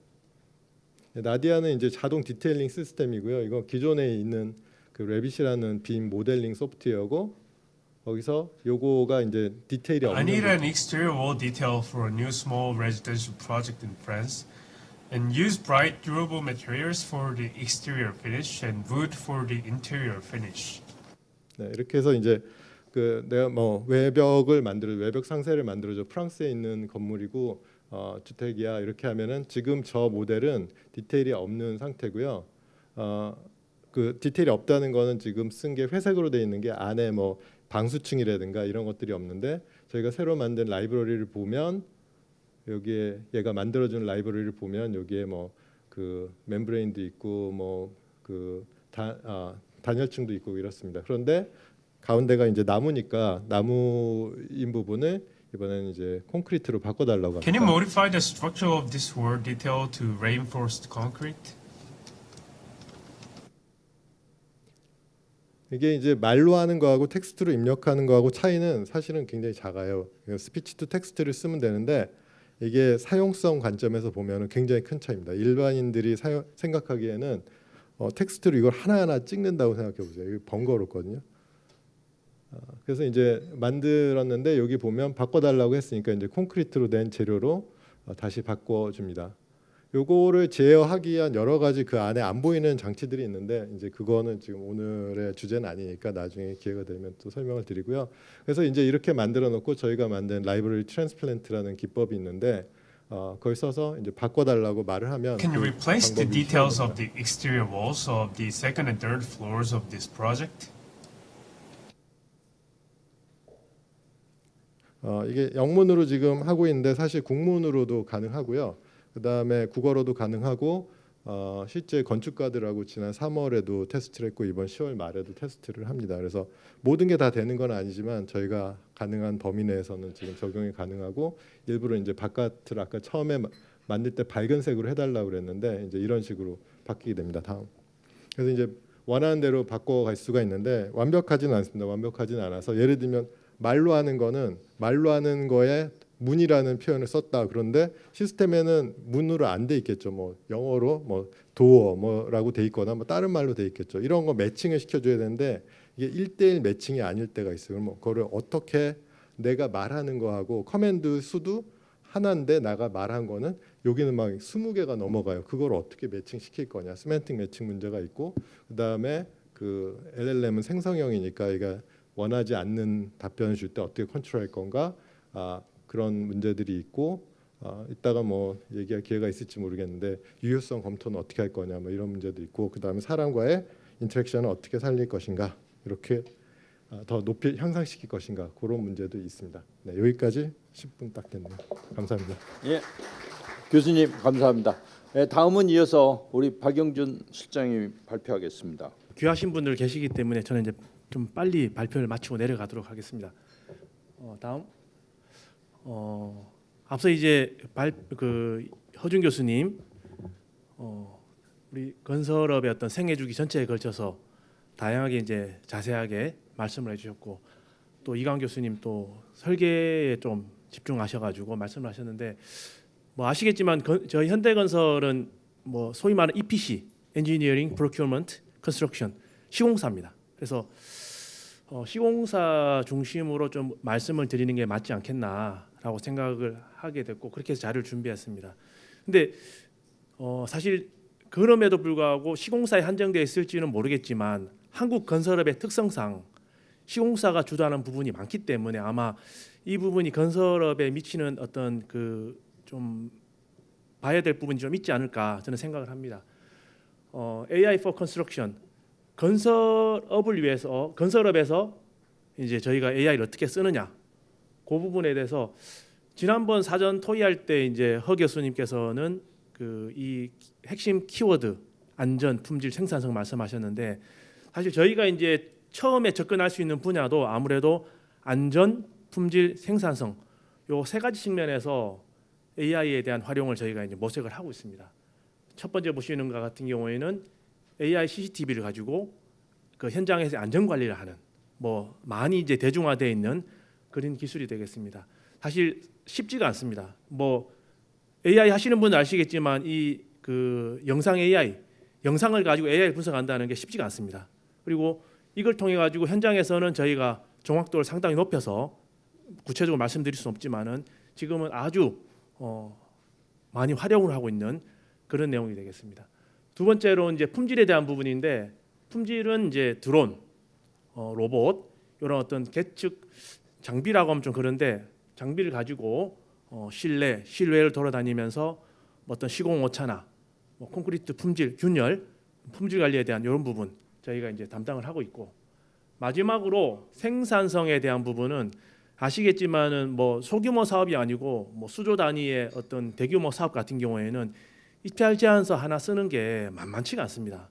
그게 사실 수작업을 한다는 게 물리적으로 불가능한 거다 보니까 일부 이제 경험적 요소에 의해서 이거 가져와. 그러다 보니까 제안하고 난 뒤 아쉬운 바가 너무 많은데 저희는 이제 그 생성형 AI 요걸 가지고 다시 이제 입찰 제안서를 쓰는 거를 지금 연구 중에 있고 아직은 미완의 단계입니다. 이런 상태로 저희가 하고 있고 자세한 내용은 사실 지금 시간 관계상 말씀드릴 수가 없고 첫 번째 안전에 대한 부분이나 품질에 대한 부분은 좀 준비를 많이 해봤지만 이 마지막에 지금 생성형 AI를 쓰는 것은 사실 최근에 저희가 공격적으로 나가는 부분입니다. 그 전에 뭐 앞서 이제 원장님 데이터 이야기하셨지만 이 건설에서 데이터 쉽지가 않습니다. 그래서 저희가 이 건설에서 데이터를 쓰려고 무지 노력했습니다. 뭐 심지어는 그 주택 사업을 하고 난 뒤에 이제 그 품질 관리 하자 보수에 대한 부분을 할까. 근데 이게 건설에서 저희 현대건설에서 하기에는 좀 격에 맞지 않고 고민을 하다가 이제 구세주가 등장한 겁니다. 바로 저희가 LLM을 쓰자. LLM을 한참 쓰다 보니까 또 이게 데이터가 유출된다고 쓰지 말라고 하는 겁니다. 그래서 막 고민하고 또 이제 뭐 SLLM으로 가기도 하고 또 저희가 또 비정형 데이터가 많기 때문에 이게 LLM으로 될까? 또 이제 MM이 나오고 하여튼 그런 것들 때문에 저희가 상당히 많은 도움을 받고 있는 게 사실입니다. 다음. 근데 이 앞서 이제 제가 앉아 있다가 그 허 교수님 발표 자료에 시빌 엔지니어링이라고 딱 나와 있길래 딱 앉아서 어떤 생각이 들었냐면 뭐 여러 의견이 있지만은 제가 알기로는 이제 시빌이 밀리터리의 반대말로 나왔다고 듣긴 들었는데 시빌 시민의 가장 문명화된 근데 도표에서 좌측에 있는 도표 보시면 아시겠지만은 건설업이 AI 시대에 가장 문명화되지 않은 산업이지 않나.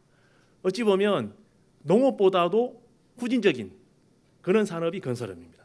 심지어는 제가 몇 해 전에 이제 군에 있다가 현대건설로 옮겨왔는데 군 또 최근에 이제 우크라이나 전쟁 보시면 아시겠지만 이제 멀티 도메인 오퍼레이션이라 가지고 AI가 전쟁을 핵심으로 수행하는 그런 단계입니다. 사실 미군이 그거를 이번에 다 테스트한 게 우크라이나 전쟁인데 그렇게 불확실성이 많은 군도 AI로 전쟁을 하는데 건설은 아직도 흉내만 내는 것밖에 안 된다. 저는 과감하게 단언을 드릴 수가 있습니다. 그래서 이게 좀 바뀌어야 되지 않을까. 근데 현실을 보면 앞서 뭐 디지털라이제이션, 디지털 트랜스포메이션 말씀하셨는데 디지털라이제이션에서 디지털 트랜스포메이션으로 넘어가는 과도 단계에 지금 건설업이 있다고 생각합니다. 여기에서 왜 전환이 쉽지 않냐? 외부적인 요인이 우리의 장애물이 아니고 다 동의하실 것 같습니다. 내부적인 정서가 저희의 디지털 전환에서 가장 큰 장애물입니다. 남들은 그렇게 이야기합니다. 대한민국에서 제일 큰 건설사에서 뭐 스마트 건설하고 있고 뭐 제가 이제 에너지도 하고 이제 몇 달 전부터 에너지를 하고 있는데 미래 에너지 수소 이런 걸 하고 있는데 너는 소위 말하는 잘릴 이유 먹겠다. 미래 먹거리 하니까 절대 그렇지 않습니다. 현실은 뭐냐면 내부에서 가장 많은 공격을 받고 있습니다. 그래서 그게 현실이고 이게 되지 않으면은 건설에서의 어떤 AI 활용은 좀 요원하지 않을까. 그러면 그 핵심에 뭐가 있느냐? 데이터에 대한 문제가 있습니다. 뭐 AI 말씀하시는데 데이터가 구축이 되지 않은데 무슨 AI를 활용할 수 있겠습니까? 현실을 보면 건설업의 특성상 다품종 소량 생산. 물론 이제 궁극적으로 AI가 이제 구현이 되고 활용이 된다면은 다품종 소량 생산일지라도 AI가 더 활용이 돼야 되겠지만은 초기 단계에서는 어떻게 보면은 반복적인 작업이 많아야 되는데 건설업은 사실은 그렇지가 않습니다. 그래서 데이터 확보하기 힘들고 또 건설업의 생리상 데이터가 음성화됩니다.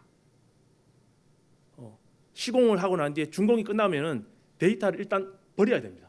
왜? 앞서 누군가 말씀하셨던 데이터를 가지고 있다가 책임을 묻게 되는 그런 현실이 있습니다. 그리고 데이터를 어떻게 모을 것인가에 대한 표준화 이런 것들이 전혀 돼 있지 않습니다.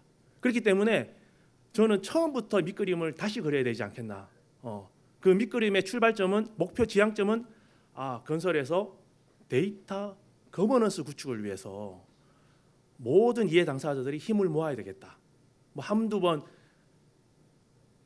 정보통신에서 하는 사람 전문가가 와서 건설업에서 이렇게 저렇게 뭐 훈수를 주시고 하신다 해도 현실은 건설업에서 건설 도메인에서 풀려면은 건설업이 중심이 되는 데이터 거버넌스를 구축하기 위한 노력이 지금부터 이루어져야 된다고 저는 생각을 합니다. 이렇게까지 AI for Construction에서 말씀을 드리고 다음으로 Construction for AI에 대해서 말씀을 드리겠습니다. 앞서 이제 AI for Construction 같은 경우에는 시공 단계에서 좀 주로 말씀드렸고 Construction for AI에서는 건설업에서 미래 상품을 위해서는 저희가 무엇을 준비하고 있느냐 그거 잠깐 말씀을 드리겠습니다. 일단 두 가지 측면인데 첫 번째는 말씀하신 것처럼 이 데이터에 대한 수요가 앞으로는 기하급수적으로 늘 거고 지금 뭐 데이터 센터 많이 지어지고 있다고 하지만은 저희가 예측하기로는 시장에서는 데이터 센터가 더 많이 요구될 거로 예측하고 있고 두 번째 이에 따라서 전력의 수요량 지금의 어떤 전력의 어떤 그 공급 모델로는 한계가 있지 않나 그리고 어떤 친환경 뭐 지속 가능성에 대한 부분 이런 것들이 계속 대두되기 때문에 이러한 어떤 그 키워드를 가지고 저희가 새로운 상품을 만들고 있는 게 데이터 센터에 대한 부분. 이것도 과거에 이제 공냉식이 아니고 순행식, 지상이 아니고 해저나 수중으로 가는 그런 어떤 모델을 저희가 연구하고 있고 또한 에너지원 여기에는 나와 있지 않지만 에너지원 같은 경우에도 기존에 우리가 쓰는 화석연료나 뭐 나아가서 뭐 원자력 내지는 지금 태양광 풍력 같은 재생에너지 많이 쓰지만은 미래에는 이제 수소와 이런 것들 수소, CCUS 이런 부분들에 대해서도 저희가 건설업에서는 상당히 공격적으로 지금 연구하고 있는 단계에 있습니다. 다음 이런 거 말고 저희가 이제 건설에서의 어떤 AI를 쓰기 위한 데이터 기반의 어떤 상품들은 뭐가 있냐? 첫 번째로 말씀드릴 수 있는 게 저희가 이제 스마트 시티, 소위 미래 도시를 준비하고 있습니다. 근데 앞서 이제 스마트 시티에 대한 뭐 다양한 정의가 있고 각자 생각하는 바가 다르다고 저는 생각을 합니다. 근데 저희 건설에서는 아무래도 저희가 현대 자동차 그룹에 있다 보니까 모빌리티, 에너지에 기반한 미래 도시를 저희가 그리고 있습니다. 지난 2달 전에 이제 부산에 가서 처음으로 요 미래 도시에 대한 거를 저희가 발표를 드렸을 때 부산 시장님을 비롯한 많은 분들이 사실은 좀 많이 놀라셨습니다. 그렇지 미래는 그렇게 갈 수 있겠다. 근데 요 도시들을 움직이는 것의 핵심은 어떤 건축가의 심미적인 디자인이나 아니면 이런 것들이 아니고 데이터를 기반으로 합니다.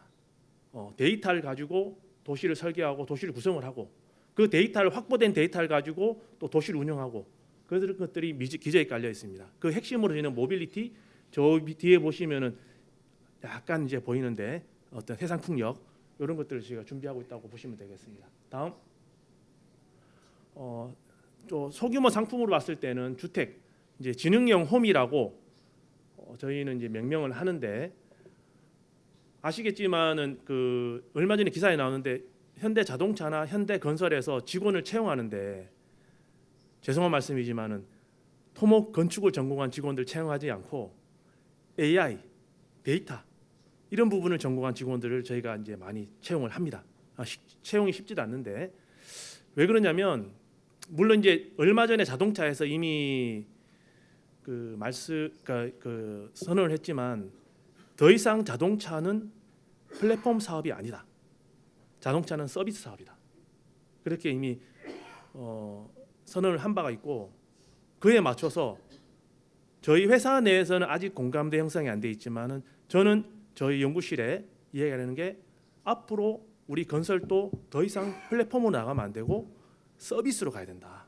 그래서 서비스를 가기 위해서는 궁극적으로 데이터가 중요하다. 그래서 지금 다음 달에 저희가 그 독일에 이제 본사를 두고 있는 인피니온하고 MOU를 체결합니다.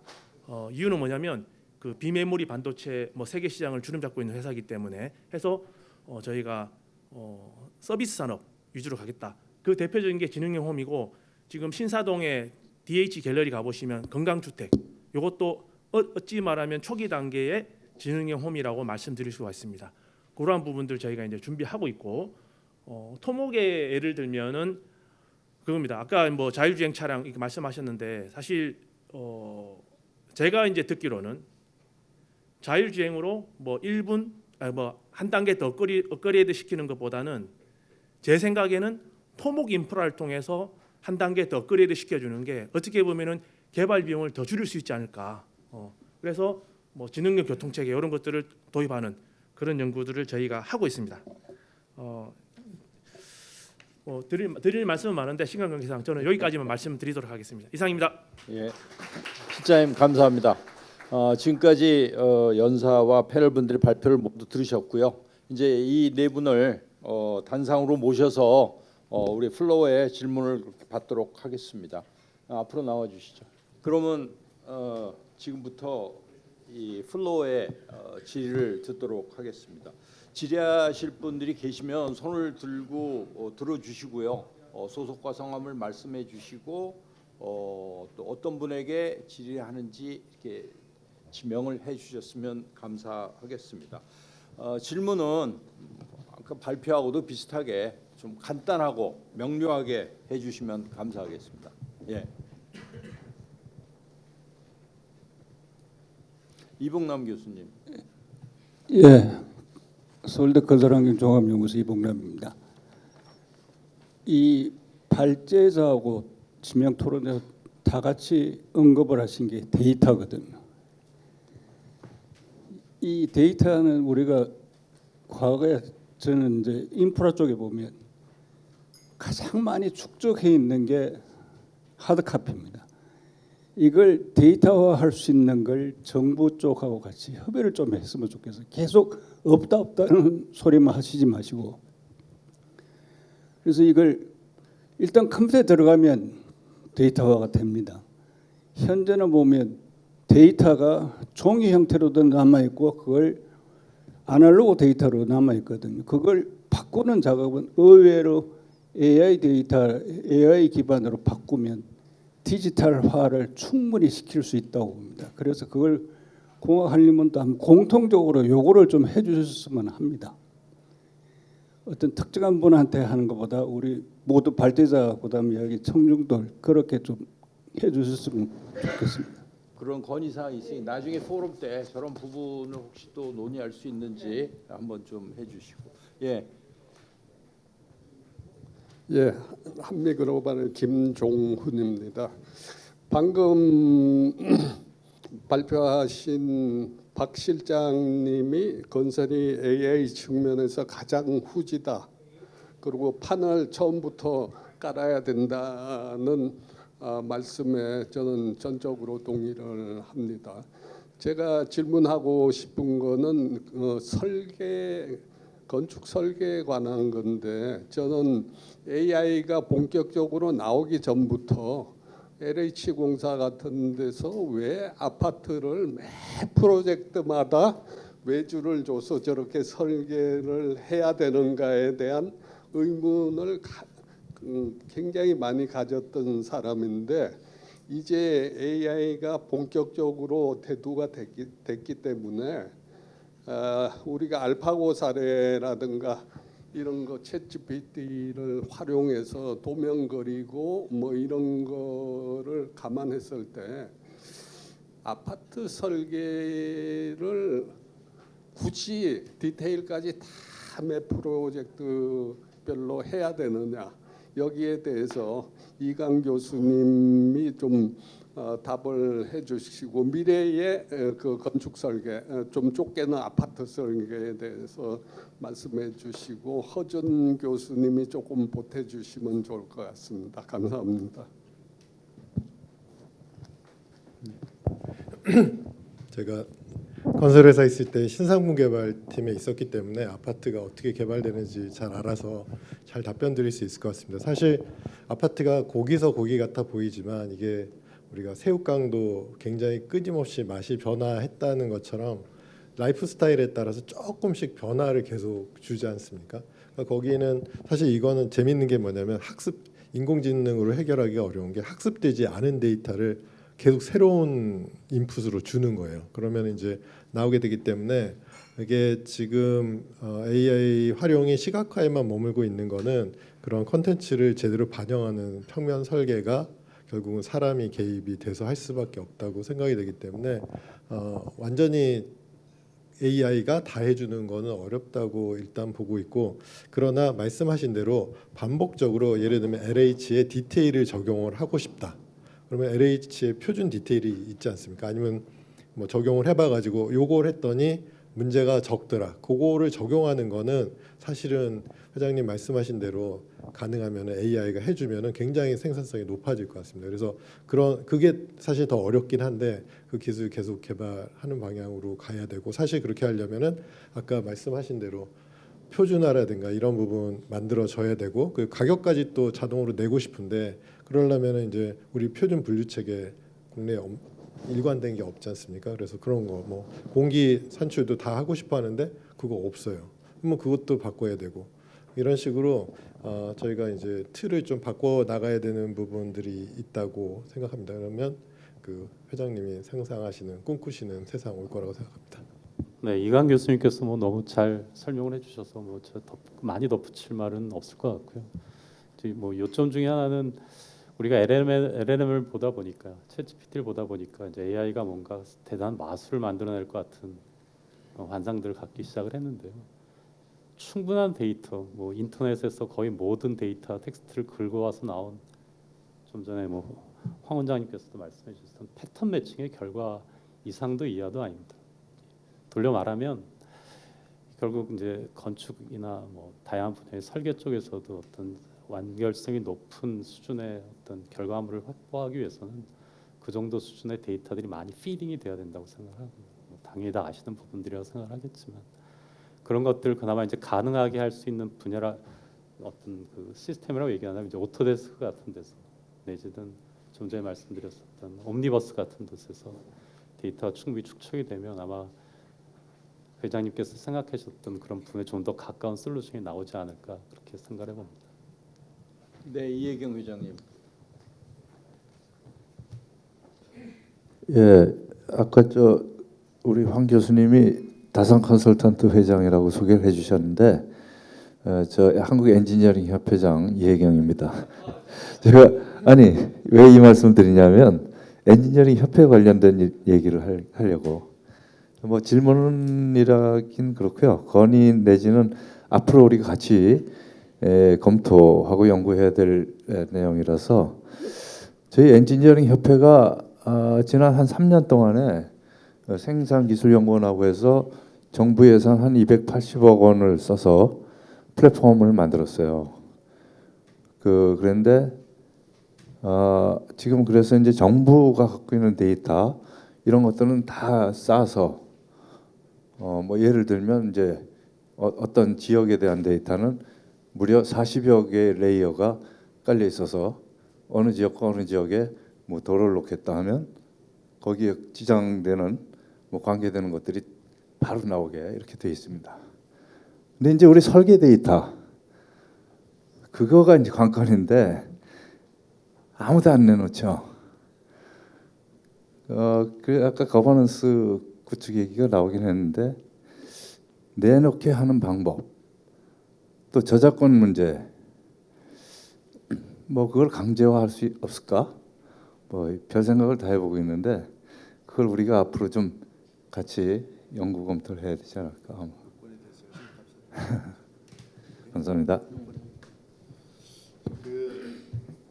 그 문제는 사실 아까 우리 테이블에서도 잠깐 나왔는데, 이게 데이터에 대해서 조금 오해가 있는 게, 데이터가 공유될 거다라고 하는 기대가 있는데요. 사실 그거는 아닌 것 같습니다. 그 정부 부처도 좋은 데이터는 안 내놓습니다. 그러니까 뭐 대가 없이 공유하라 뭐 이렇게 가지고는 이제 데이터가 이제 나올 수는 없고요.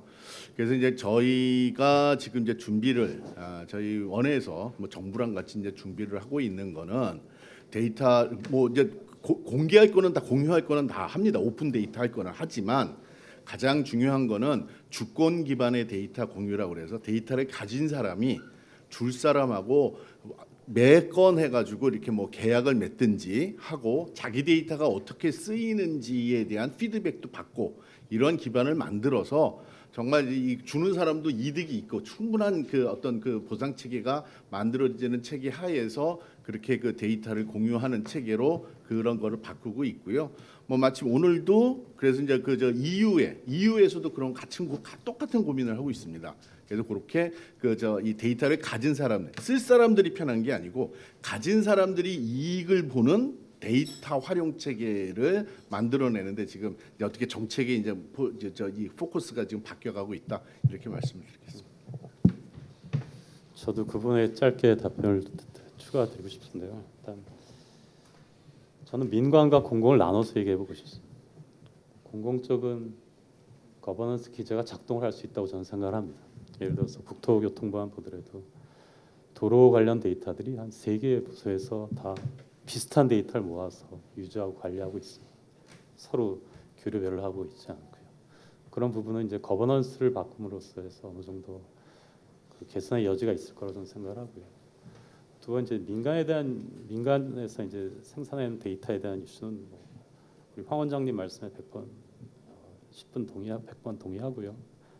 이제 그럼에도 불구하고 여기서 이제 교육의 얘기를 다시 한번 언급하고 싶은 부분이 우리 건설 산업, 그러니까 건설 관련 학과에서 특히 이제 토목공학과 쪽에서는 데이터에 대한 가치를 느껴볼 수 있는 어떤 기회가 많지 않습니다.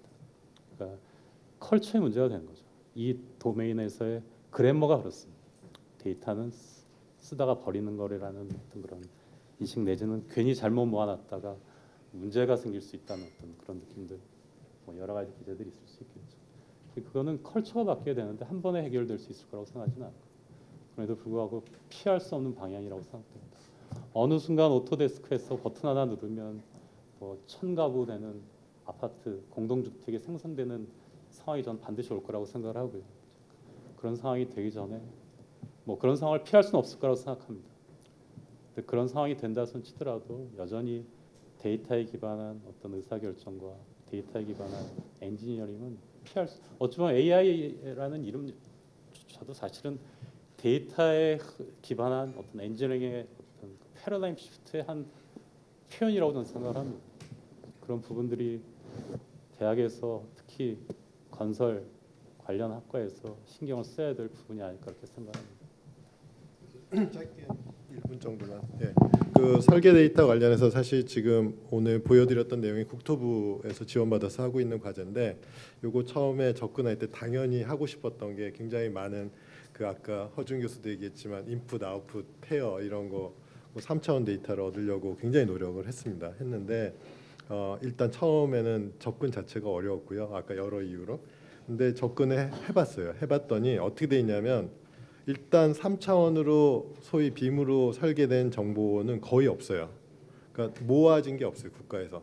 있는데 분명히 프로젝트들은 3차원으로 진행이 되는 것들이 있는데 없고, 그래서 결국 그 시스템, 인허가 시스템은 2D로 올리게 됩니다. 2D로 올리는데 처음에는 PDF나 CAD로 받아요. 근데 어느 일정 시간 지나면 다 이미지로 바꿔요. 그러면 정부에 있는 데이터는 결국은 액세스를 해서 받더라도 우리가 받을 수 있는 거는 2D예요.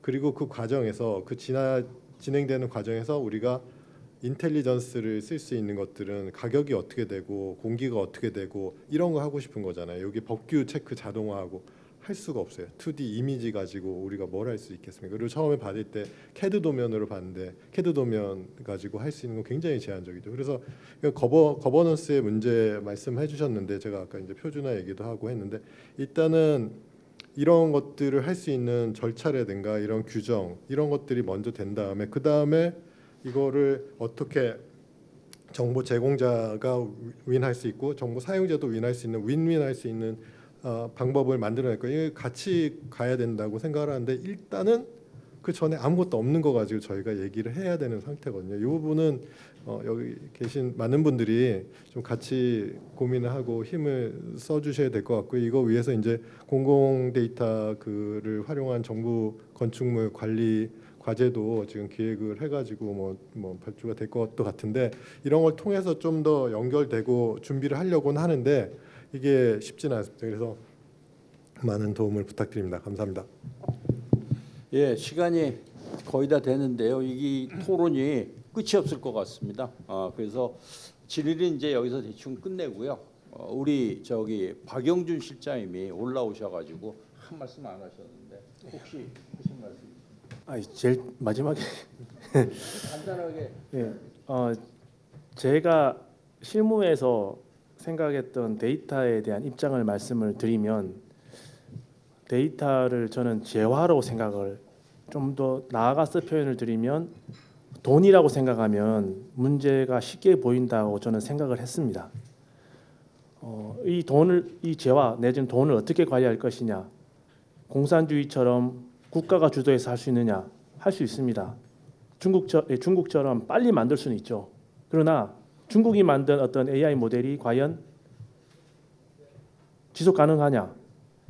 오히려 저는 자본주의의 미국이 만든 데이터 확보하기, 개인정보나 여러 가지 때문에 데이터 확보하기는 어렵지만 어떤 장래성이나 사업성을 봤을 때는 미국의 자본주의 접근이 낫지 않나. 뭐 그걸 말씀드리려는 게 아니고 데이터를 돈으로 본다면은 충분히 이해가 된다는 생각이 듭니다. 데이터 공유 맞습니다. 저희 메이저 건설사 6개 회사들이 모이면 그 이야기를 합니다. 조만간에 제가 이제 제안을 하려고 하는데 저희가 가지고 있는 데이터 자본이 부족합니다. 돈이 부족합니다. 그래서 저희가 가지고 있는 데이터로 안전 관련 플랫폼을 만드는 게 한계가 있습니다. 그러면 돈을 공동으로 투자하자. 즉 데이터를 다 같이 투자하자. 왜? 공동의 목표를 위해서. 그러면 데이터 공유할 수 있습니다. 그래서 저는 데이터에 대해서 어떻게 할 것인가에 대한 생각을 그렇게 하면서 문제를 풀어나가려고 노력하고 있다는 거 말씀드리면서 제 의견은 여기서 마치도록 하겠습니다. 예, 감사합니다. 제가 한 5, 6년 전인 것 같습니다. 어떤 세미나에 가서 얘기를 듣는데 아까 우리 박영준 실장이 발표했던 자료와 동일한 그 자료를 봤었습니다. 그러니까 우리 건설 산업의 생산성 부분에 대한 자료를 봤었는데요. 10년 동안 연평균 증가율이 1.1%로서 제조업의 3%의 3분의 1도 달하지 못한다. 그런 얘기하고 그다음에 지금은 뭐 디지털라이제이션 뭐 이렇게 나오지만 그 당시만 해도 4차 산업혁명 핵심 기술이라고 그랬는데 4차 산업혁명 핵심 기술의 그 각 산업별 적용 정도를 봤을 때 아까 잠깐 얘기했지만 농업보다도 더 낮은 건설업이 거의 각 핵심 기술별로 10% 미만이었습니다. 근데 상당히 저희 건설이 늦게 시작했지만 지금은 어떤 데이터들을 찾아보면 AI라든가 드론이라든가 BIM이라든가 로봇이라든가 이런 부분들은 타 산업하고 이렇게 동등하게 저희들이 잘 가고 있는 것 같습니다. 비록 우리 건설 산업이 이런 부분에 좀 늦게는 시작했지만 지금 활발하게 여기 계신 분들을 포함해서 활발하게 기술 개발도 하고 연구도 하고 하면은 우리 건설 산업도 역시 이 늦지 않은 그런 분야로 되지 않을까 생각을 하면서요.